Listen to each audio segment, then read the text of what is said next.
What's happening, y'all? This is Mike D with Black Fathers Now, where we're bringing the village to the brothers. Every couple of weeks, you can look forward to a quick inspirational message or a thought-provoking guest with knowledge and wisdom, all geared towards helping you be the best father that you can be. We're bringing the village to you. Now it's your turn to do something with what you learned.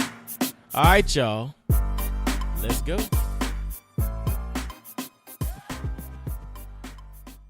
What's going on, fellas? This is Mike D with Black Fathers Now.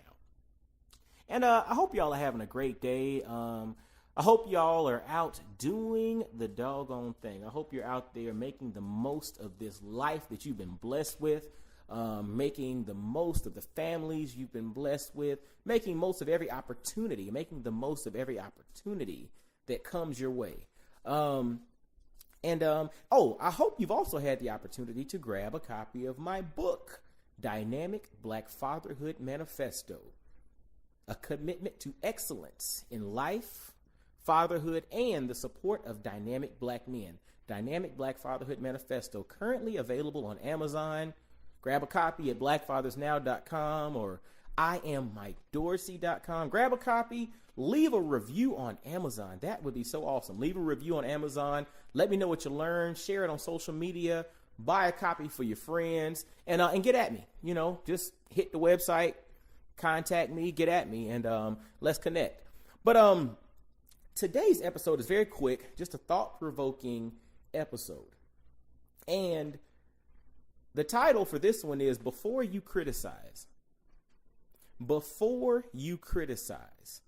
That's the title. Before you criticize. You know, how many of us, and at times I find myself in this boat as well, how many of us, our first response or our first inclination to anything that doesn't quite groove with how we do things or where we currently are in life, how many of us is your first response to criticize? How many's first response is to criticize? I have to catch myself because I'm that way as well. Sometimes when I don't understand something, when I don't agree with something, the first thing out of my mouth is to criticize. Oh, it must be this, or they only got here because of this, or there's no way anybody should have done this, but they ended up doing it. It was luck, or it was this, or it was that. I mean, all of these kind of thoughts run through my mind. I'm normal, right? We're all normal here. But how many of us criticize first? Because before you criticize, sometimes we need to take a step back and understand why. Take a step back and see what is the lesson here before I automatically allow myself to go into critical mode or into, criticism mode, And what spawned this episode today was recently I saw an article floating through social media about one of the Kardashians, what's the girl's, Kylie Jenner, how she is positioned to be the youngest, they say self-made, they put in quotation marks, self-made, but she's positioned to be the youngest self-made billionaire. She's 20 years old, created some kind of cosmetic line, and it's done hundreds of millions in sales, and it's worth, 900 million, whatever it is. But, they consider her to be the youngest self-made billionaire on track to become the youngest self-made billionaire. And, there's been a lot of criticism, a lot of responses, talking about how she was born with a silver spoon and, she's Kim Kardashian's younger sister. And, her mama is, basically the architect of dang near every reality television show out there and yada, yada, yada. So they basically look at it like the only reason she has gotten to the point of having a cosmetics company worth $900 million is the fact that she is a Kardashian. That's it.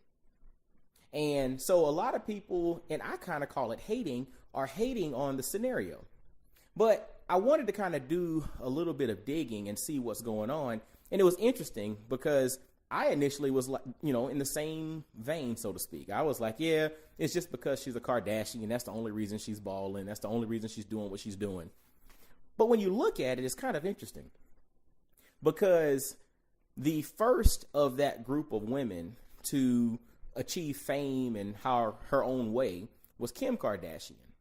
And according to Forbes, Kim Kardashian's net worth is only about a third of that of this Kylie Jenner, her younger sister, her 20-year-old sister.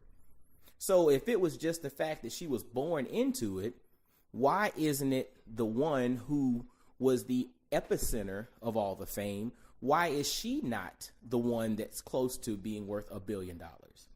It's interesting. Like when you peel the layers back, you start to think about it. Another thing or another component was her cosmetics company. I was looking at an article and it was saying how what she's done in 3 years from a numbers perspective or from a revenue perspective, it took Bobbi Brown Cosmetics like 30 years to do. And the same numbers that she generated in 3 years, I believe it was Estee Lauder, it took them like 80 years to achieve what she's achieved in 3 years.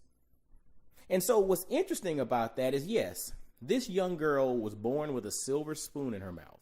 She was born with millions at her disposal, a marketing machine behind her, all kind of connections and contacts.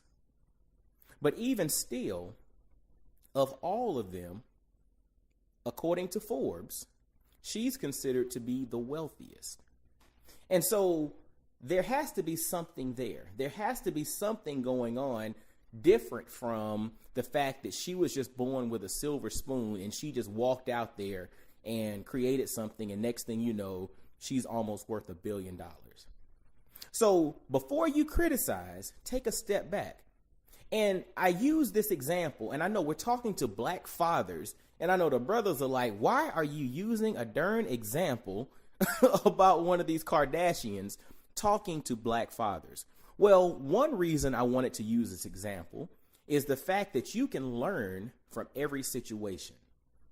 But this is also something that was very recent, and from a numbers perspective, is something we can all take something from. Now, see, if she was born with a silver spoon in her mouth and she was born with millions of dollars at her disposal, using the resources that she had available and the contacts and the network, she turned those millions into hundreds of millions, if not almost $1 billion. So there was some level of growth there. So if we take that scenario and we try to figure out, outside of just the fame and the fortune, what tactics, what strategies, what types of things was she utilizing to build her business. And if I start off with $1,000, yes, I might not turn 1,000 into $1 billion. But if you look at the ratios, maybe I can turn that 1,000 into tens of thousands, or that 1,000 into hundreds of thousands. And if we at times refrain from criticizing first to take a step back and see how we can potentially apply some of the principles, then maybe instead of just saying, oh, they're only successful because of who they are and where they're from, which does apply to some people. We got to be real. That does apply to some people. But if we look at it and say, you know what, there's still something for me to learn here. And yes, I don't start with a silver spoon in my mouth with millions of followers and famous relatives and Hollywood elite network of people. I don't have all of that.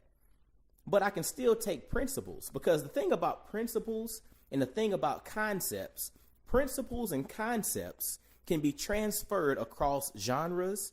They can be transferred across socioeconomic classes. They can be transferred across just about anything because they're principles and concepts. Those things can be copied and pasted into your life and kind of chopped and screwed and mixed up in a way that works for you. So before you criticize, take a second to learn. Take a second to peel the layers back and see, is there something here for me to learn? Now, the thing is, or the benefit of that is, when you peel some layers back, you might realize that, ain't nothing for me to learn here. This thing is worth criticism. This thing is 100% worth me criticizing it, chopping it down, throwing it in the garbage. That's what my man Skinny Go Live says. You got to throw it in the garbage. There are some things that are worthy of the garbage, right? Once you peel the layers back. And then there are some things that, honestly, yes, on the surface you need to criticize. But take a moment and check yourself and realize if being critical first is the best move. All right. Now, fellas, I know this is just something for you to think about. Remember, the title of this podcast is Black Fathers Now. Black Fathers Now. We bring information, wisdom, insight. We're bringing the village to the brothers, but we're bringing information, insight, and wisdom to the table so that you can think about your life a little bit differently. Take what you learn, apply it to your life, and apply it right now and try some things different. It's like one of my pastors used to always say, eat the meat and spit out the bones. Everything that we state here on this show might not be applicable to you. Eat the meat and spit out the bones, right? Because for somebody else, they might need those bones. They might be looking to make a stock, or they might be looking to make some type of soup using the bones. But for you, you just need the meat, so you're going to spit out the bones. See, that's a cooking reference for all my chefs out there listening, using the bones for stock. But anyway, I'm not going to hold y'all any longer. As always, y'all definitely follow Black Fathers Now on Instagram, Facebook, Twitter.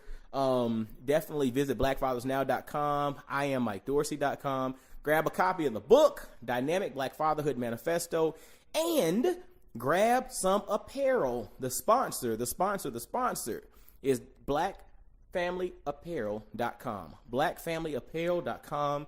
Oh, use the code SUMMER on blackfamilyapparel.com and grab some dope apparel that celebrates the nuances of the Black family.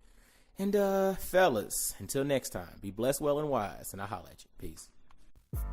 Yo, fellas, I hope you enjoyed today's episode. And always visit blackfathersnow.com, as well as follow Black Fathers Now on virtually every social media platform you can think of. Instagram, Facebook, Twitter, everywhere. Just follow us and engage with us, man. Look forward to hearing from you. And I guess until next time, I'll holla at you. Peace.